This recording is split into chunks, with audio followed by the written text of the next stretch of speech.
Monsieur le Président, Madame la Ministre, Madame la Rapporteure, mes chers collègues, depuis des mois, nos agriculteurs attendent des mesures concrètes pour répondre aux défis considérables qu'ils affrontent au quotidien. Pourtant, la proposition de loi que nous examinons aujourd'hui semble arriver dans la précipitation des élections des chambres d'agriculture. Et cette situation ne doit pas masquer l'immobilisme dont souffre depuis trop longtemps le monde agricole. Il est essentiel de ne pas confondre vitesse et précipitation. Agir dans l'urgence pour corriger des dysfonctionnements administratifs ne saurait remplacer la réflexion profonde, concertée et attendue par les principaux concernés, nos agriculteurs. Ce texte, bien qu'il prétende résoudre certains blocages, ne fait qu'effleurer les vrais enjeux et risque de déstabiliser davantage un secteur déjà fragilisé. Depuis des mois, les agriculteurs alertent sur leurs difficultés, prix injustes, crise climatique, charges croissantes et absence de soutien adéquat. Ils n'ont cessé de demander des mesures claires et ambitieuses. Or, cette proposition arrive de manière précipitée et soulève plus de questions qu'elle n'apporte de solutions durables. Pas plus tard que ce matin, une élue de la Chambre d'agriculture des Alpes de Haute-Provence m'a alerté sur un amendement adopté vendredi visant la filière bio, qui traverse une crise sans précédent.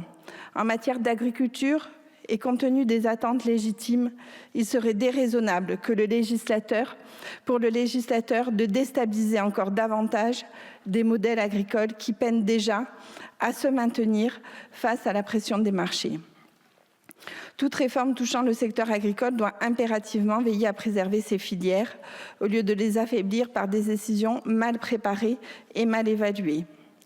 Ce dont nos agriculteurs ont besoin, ce n'est pas d'une succession de mesures ponctuelles, mais d'un projet clair, cohérent et surtout élaboré avec eux. L'absence de concertation sur des sujets aussi cruciaux que la gouvernance des chambres d'agriculture ou les mécanismes électoraux risque de creuser encore davantage le fossé entre les agriculteurs et leurs institutions. Certes, certaines dispositions proposées, comme l'intégration des administrateurs de coopératives agricoles ou l'instauration de la parité, peuvent être des avancées. Mais ces mesures doivent s'accompagner d'une évaluation concrète pour éviter qu'elles ne se transforment en obstacles. De même, simplifier les processus électoraux est une nécessité, mais cela ne suffit pas à restaurer la confiance des agriculteurs dans des institutions qui doivent être leurs alliés. Le monde agricole a besoin de stabilité, de visibilité et de soutien à long terme.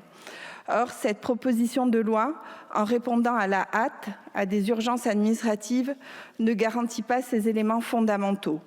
Pour éviter de nouvelles désillusions, il est impératif de replacer les agriculteurs au cœur de la réflexion et d'élaborer des mesures qui renforcent les filières agricoles plutôt que de les fragiliser. Cette proposition de loi, bien que nécessaire pour éviter des blocages immédiats, arrive de manière précipitée et témoigne d'une absence de vision globale pour le monde agricole. Il ne s'agit pas simplement d'organiser des élections, mais de redonner confiance et perspective à des agriculteurs épuisés par des promesses non tenues. Nous ne pouvons pas nous contenter de bricolage législatif. Ce que nous devons offrir à nos agriculteurs, c'est un véritable dialogue, des propositions concertées et des actions à la hauteur de leurs attentes. Sans cela, nous risquons de prolonger un sentiment de trahison et d'abandon qui sape la vitalité même de notre agriculture. Le groupe UDR votera néanmoins pour, compte tenu de l'urgence administrative. Je vous remercie.